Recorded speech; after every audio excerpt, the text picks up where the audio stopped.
Have you ever been disrespected so publicly, so blatantly, that for a split second your world stopped? Not just because it hurt, but because you couldn't believe they had the audacity. You froze, not out of fear, but because everything in you wanted to react, to explode, to prove yourself. But you didn't.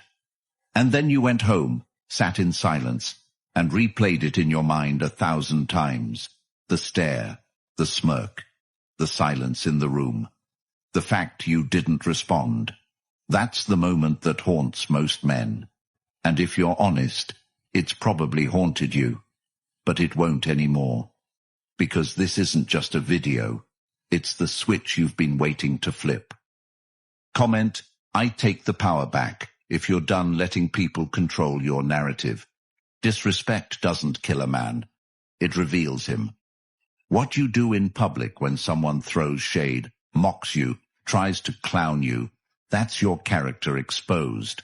Not when you're calm, not when you're in your room scripting comebacks. Right there, when the whole world watches. That moment decides if you're respected or remembered as weak. And it doesn't matter if it's a woman pretending not to care or a fake friend subtly mocking you. Most people will test your boundary to see if you have any. Today, I'm giving you the blueprint.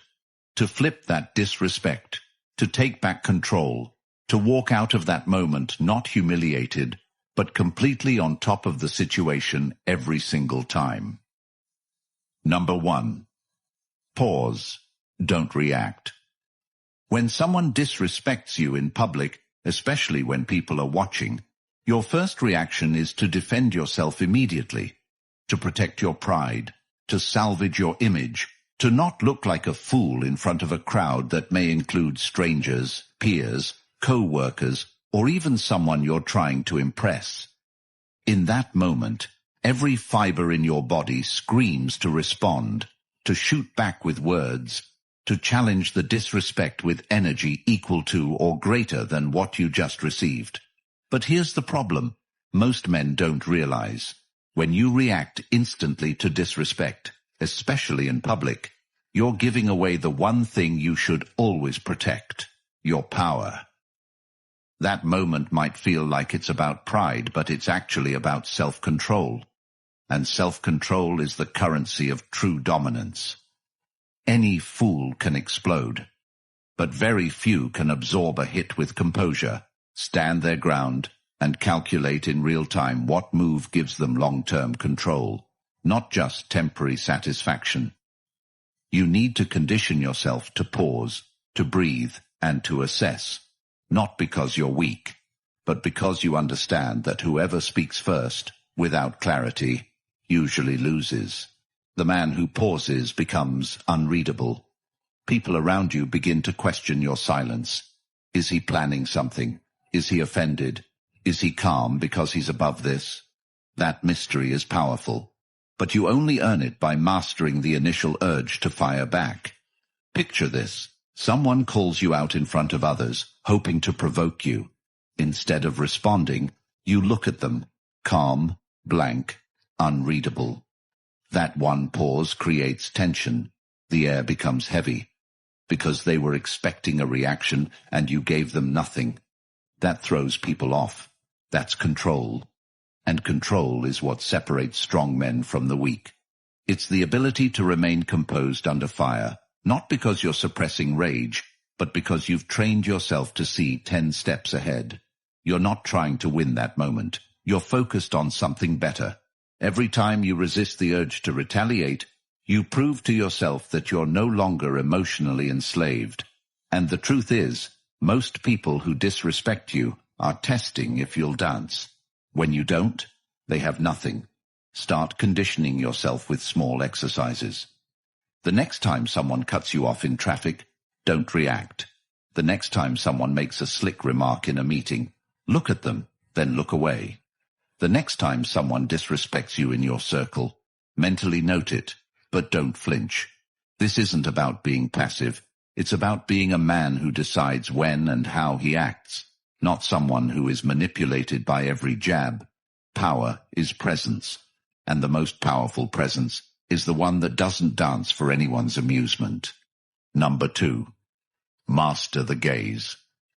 Most men think their words will save them in a heated moment, but they forget that the eyes speak louder. If you want to dominate a situation, especially when someone disrespects you in public, you don't start with a shout or a gesture. You start with your stare. Your gaze has to become a statement, a wall, a message in itself.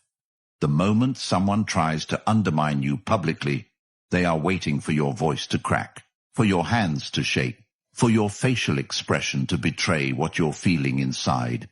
But if your eyes remain locked, calm, unflinching, you break them before they even begin to celebrate. You can say nothing, yet say everything with your gaze. And mastering that look, disconnected from emotion, rooted in strength, makes you untouchable. Have you ever been around someone whose eye contact felt like gravity? That wasn't a mistake. That was awareness. That was deliberate. Most people avoid eye contact when they feel exposed or challenged. But the man who maintains his gaze sends a signal to everyone watching. I'm not shaken. You want people to feel your presence before you speak. Your stare should carry weight. And the only way to develop this is by practicing, not just looking, but seeing. Seeing through distractions, seeing through manipulation, seeing people's intent. Next time someone tests you, don't just look at them, observe their posture, their hesitation, their eyes flickering for validation. Hold your gaze not as a challenge, but as a refusal to entertain their performance. It'll rattle them more than words ever could. Start building this today. Practice during conversations. Lock eyes when speaking, when listening. Don't blink excessively. Don't shift your weight. This isn't about intimidation. It's about presence. And the man with the strongest presence controls the room without needing to control people. Your eyes should remind everyone that you don't bluff. You don't chase approval. And you don't lose yourself in the chaos of confrontation. Most men never train this. They look down, look away, smile nervously, and people feel it. Don't be that man. Be the one whose stare isn't aggressive, but immovable, calm, confident, still. Because when people see that you're not visually fazed by pressure, they think twice before disrespecting you again. And that's what mastering the gaze is about, unspoken respect. This level of inner control, where your gaze remains calm and steady even when everything around you demands a reaction, is exactly the kind of unshakable presence we break down inside the Stoic Relationship Blueprint ebook. It's not just about how to handle disrespect. It's about transforming how you lead every connection in your life, with clarity, strength, and authority. If you're serious about mastering these principles and becoming a man who commands respect without saying a word, the full blueprint is waiting for you in the description. Grab it today and completely transform your life. Number 3, call out with precision. When it's time to speak, your words should be few, but carry the weight of 1,000 thoughts. Most men make the mistake of over-explaining themselves, of trying to win a crowd through loudness, through speed, through emotion. But in reality, when someone disrespects you publicly, the most surgical way to respond is with deliberate, minimal words that cut through noise like a razor, cold, clear, and undeniable. The power lies not in how loud you are, but in how much silence follows your words. The man who knows what to say and how to say it only once controls the entire room. You want to stun people? Speak with precision. One sentence. No fluff. No escalation. Just truth. For example, when someone mocks you in front of others, trying to make a joke at your expense, you don't bark back. You say, "I'm not here to entertain you," and leave it there. That phrase ends the game. No rebuttal. No battle. The moment you speak and then go quiet, you take all the energy away from their momentum. They're scrambling now. Their rhythm is broken. The crowd that was chuckling is now watching for your next move, and you don't give them one. This is how you dominate with words. Think of every response as a sniper shot, not a machine gun. Each sentence you drop must be intentional, with the precision of a chess grandmaster, not a brawler swinging wildly. And to get to that level, you must train your mind to love stillness, to find strength in speaking slowly and clearly, to release the need for validation. Because most men talk too much because they fear the silence after a bold statement. But you embrace it. You let your truth land, and you sit in it. You don't try to sweeten it. You don't repeat it. You let them chew on it. And while they do, you've already moved on mentally. Precision means you never explain yourself to someone who didn't ask with respect. It means you speak when it serves your purpose, not your ego. And if they try to bait you into saying more, smile once and say nothing else. That alone will eat at them more than any paragraph could. Practice speaking less in everyday interactions. Next time someone gossips or challenges your view, don't feel the need to justify. Say what you believe, once, clean, strong, walk away. The world starts to see that you're not just another voice trying to be heard. You're a presence that doesn't need noise, and that's when they start listening, even when you're silent. Number 4. Don't just walk away, dominate the exit. Walking away isn't weakness when it's done right. It's the most intimidating move you can make if your presence on exit says more than your words ever could. After someone disrespects you in front of others, your next step speaks volumes. Will you storm off looking triggered, or will you leave the moment looking like the moment wasn't even big enough to hold your time or energy? Because how you walk away reveals if you're in control, or if you're just retreating to protect your ego. When you walk away slowly, confidently, with your shoulders squared and head high, you turn your back not out of fear, but out of priority. You're signaling to the room that what just happened doesn't even deserve your full emotional bandwidth. That's terrifying to people who thrive on reaction. Think about it. If someone throws shade at you and you respond with calm movement, steady pace, no final words, just a glance and a turn, they suddenly realize they didn't get what they wanted. The disrespect was a test, and you didn't play. That makes them look desperate. This is how you build an aura. You don't always need a mic drop. Sometimes the drop is in how you exit, how your posture speaks louder than 100 insults. And this applies to every area of life. Relationships, business, friendships. If someone crosses your line and expects drama, you leaving without a scene is the drama. You withdrawing without closure is the lesson. You exiting without proving your point is the loudest point you can make. Train this by practicing exits. When you're in a conversation that turns disrespectful, don't argue. Breathe, listen, pause, and then stand. Leave. Let them call you dramatic. Let them misunderstand. You're not here for their understanding. You're here for your peace. Every man should master the art of leaving, not fleeing. Leaving, with dignity, with purpose. And most importantly, with peace. When you stop seeing exits as loss and start viewing them as power moves, everything changes. You realize that keeping your energy is more valuable than winning verbal wars. You start to understand that the man who knows when to leave is the one who controls when and where his story continues. And you start to build a reputation. One where people think twice before playing games with you, not because you retaliate, but because you disappear, quietly, cleanly, without a trace of need. That's power, that's control, and that's how you dominate the exit.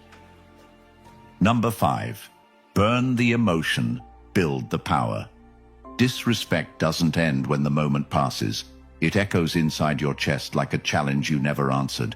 And what you do with that energy afterward is either what weakens you or shapes you into someone who becomes untouchable next time. Most men carry public humiliation like shame. They replay the moment, dissecting it from every angle, wondering what they could have said better, how they should have responded. And in doing that, they waste energy not realizing that emotion is not the enemy. It's the fuel for your transformation. What you felt in that moment, the sting, the fire, the rising heat inside your core, that's not weakness. That's your body telling you it's time to evolve. It's time to become stronger, smarter, sharper. Every insult that stings is a mirror showing you the areas where your pride isn't matched by your preparation. And instead of spiraling in self-doubt or bitterness, you take that emotional charge and you redirect it with precision into something productive, something real, something that gives you leverage the next time it happens. If you walked away feeling humiliated, don't sit with that feeling, train through it. If you felt verbally outmatched, study communication, learn calm assertiveness, emotional discipline, social control. If your posture looked uncertain, fix your body language in the mirror daily. If you sounded unsure, improve your vocal presence, clarity, and pacing. That's how a man builds unshakable presence, not through pride, but through repetition.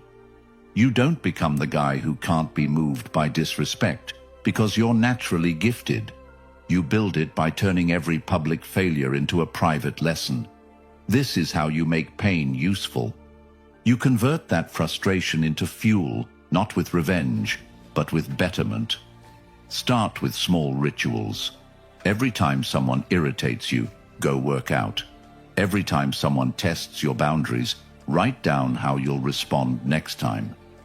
Every time someone tries to put you down, mentally rehearse a stronger version of yourself walking through that same moment, and then go become him. That's transformation, and you don't need an audience to validate that change.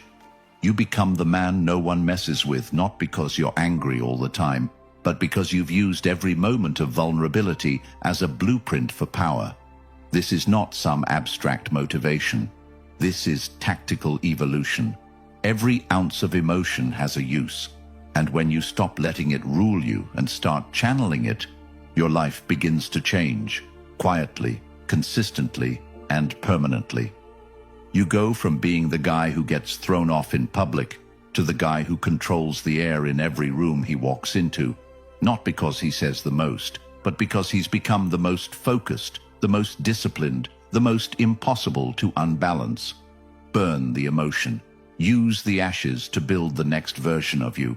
That's how men evolve. Number 6, act like nothing happened. Acting like nothing happened when someone tries to provoke or humiliate you in front of others isn't about playing it cool. It's about sending a message so loud through your indifference that they hear it even when you don't say a word. Because nothing throws people off more than realizing their entire performance failed to shake your center. Most men think they need to visibly win the moment. But the ones who win long-term are the ones who move forward like the disrespect was beneath acknowledgement. This isn't fake calm. It's not passive aggressiveness. It's complete detachment from needing validation in the first place.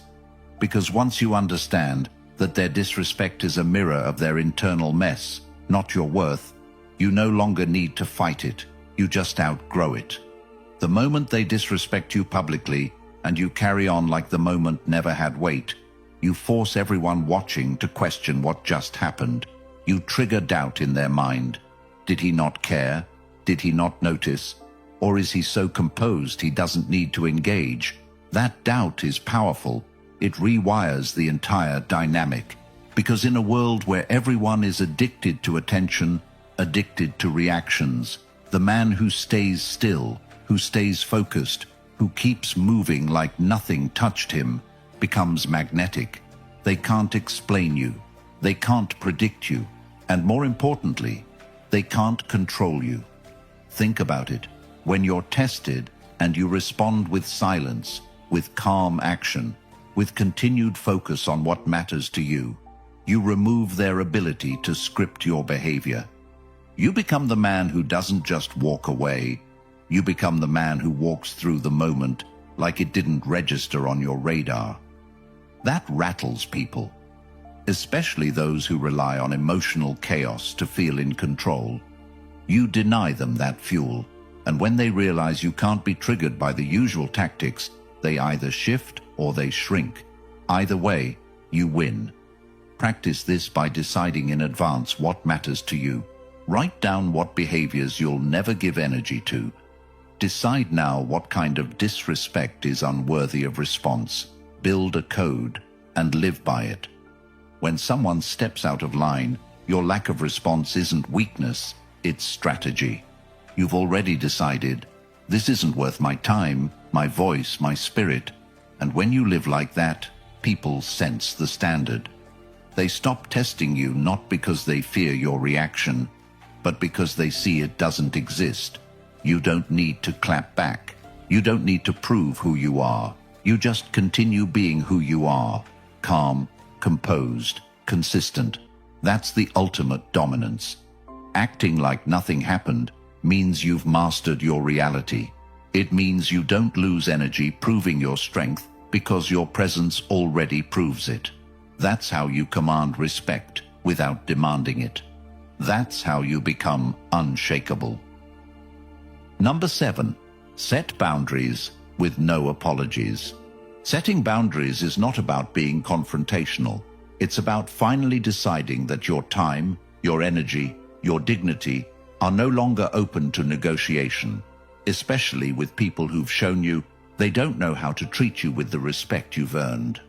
It's the final step in reclaiming your life, because until you create a line that no one can cross without consequences, you'll keep experiencing the same disrespect in different faces, different situations, different environments, wondering why your life feels like a cycle of tolerating what you hate. Boundaries are a declaration to yourself, first and foremost, that you are done explaining, done tolerating, done making space for those who disrespect your presence while benefiting from your silence. The truth is, most people don't change until your absence teaches them what your tolerance never could. And if you're constantly re-explaining your standards, you don't have boundaries, you have suggestions. Real boundaries don't need to be shouted, they're felt.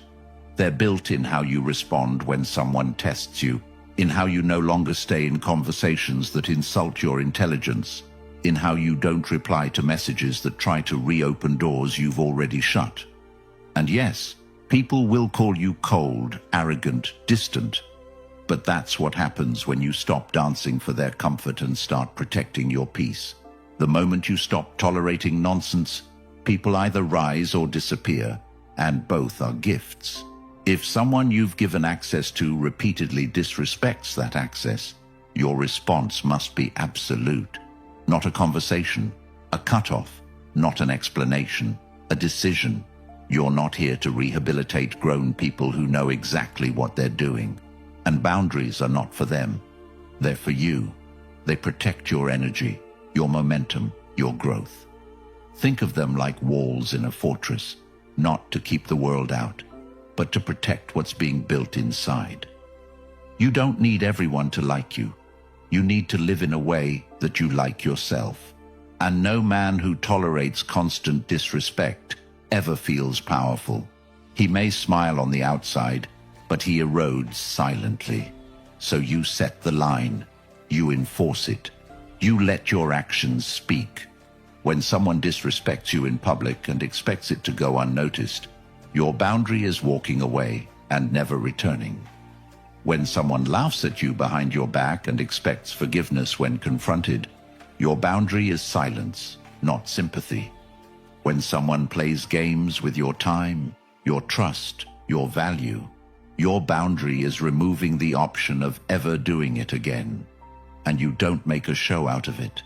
You just vanish, with peace, with clarity, with strength. Boundaries are not emotional, they are strategic.